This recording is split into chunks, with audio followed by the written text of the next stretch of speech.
इसमें collagen fibre समानांतर क्रम में व्यवस्थित होते हैं, इसलिए यह तनाव सहन कर सकता है। स्नायु, इसमें कोलाजन फाइबर समानांतर क्रम में नहीं होते, इसलिए यह खिंचाव सहन कर सकता है। पेशी, यह तन्य इनलास्टिक होता है। स्नायु, यह तन्य इलास्टिक होता है। 21. कंकाल पेशी स्केलेटल मसल और हृदय पेशी कार्डियक मसल। कंकाल पेशी, यह ऐच्छिक वॉलंटरी पेशी है। हृदय पेशी, यह अनैच्छिक इनवॉलंटरी पेशी है। कंकाल पेशी, इसमें पेशी तंतु लंबे, बेलनाकार और बहुकेंद्रकी मल्टीन्यूक्लिएटेड होते हैं। हृदय पेशी, इसमें पेशी तंतु शाखित और एककेंद्रकी अनन्यूक्लिएटेड होते हैं। कंकाल पेशी, इसमें अनियमित धारियां स्ट्राइएशंस होती हैं। हृदय पेशी, इसमें भी धारियां होती हैं लेकिन इंटरकुलेटेड डिस्क्स पाए जाते हैं।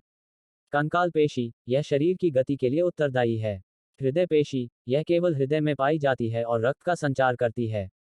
22. अपोहन डायलिसिस और अंतःशोषण ऑस्मोसिस। अपोहन, यह एक कृत्रिम प्रक्रिया है जो गुर्दे की विफलता में की जाती है। अंतःशोषण, यह एक प्राकृतिक भौतिक प्रक्रिया है। अपोहन, इसमें अर्ध पारगम्य झिल्ली का उपयोग कर रक्त से अपशिष्ट पदार्थों को अलग किया जाता है। अंतःशोषण, इसमें अर्ध पारगम्य झिल्ली के आर पार विलायक पानी का सांद्रता प्रवणता के अनुसार प्रवाह होता है।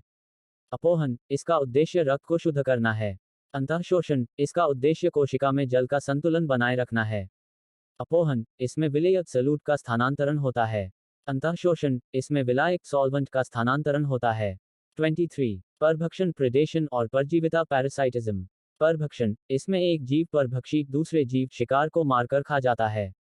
परजीविता, इसमें एक जीव परजीवी दूसरे जीव पोषक से पोषण प्राप्त करता है, आमतौर पर उसे नुकसान पहुंचाते हुए। परभक्षण, परभक्षी शिकार को तुरंत मार देता है। परजीविता, परजीवी पोषक को धीरे धीरे हानि पहुंचाता है, तुरंत नहीं मारता।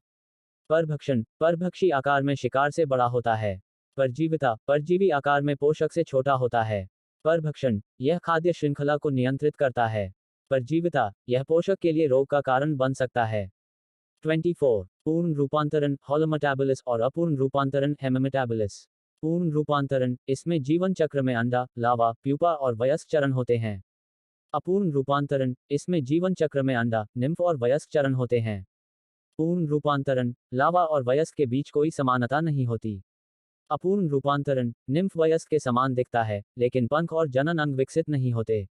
पूर्ण रूपांतरण, प्यूपा अवस्था निष्क्रिय होती है। अपूर्ण रूपांतरण, निम्फ अवस्था सक्रिय होती है। पूर्ण रूपांतरण, उदाहरण तितली, मक्खी, भौरा। अपूर्ण रूपांतरण, उदाहरण टिड्डा, तिलचट्टा, दीमक। 25. बाह्य कंकाल एक्सोस्केलेटन और अंतः कंकाल एंडोस्केलेटन। बाह्य कंकाल, यह शरीर के बाहरी भाग में पाया जाता है।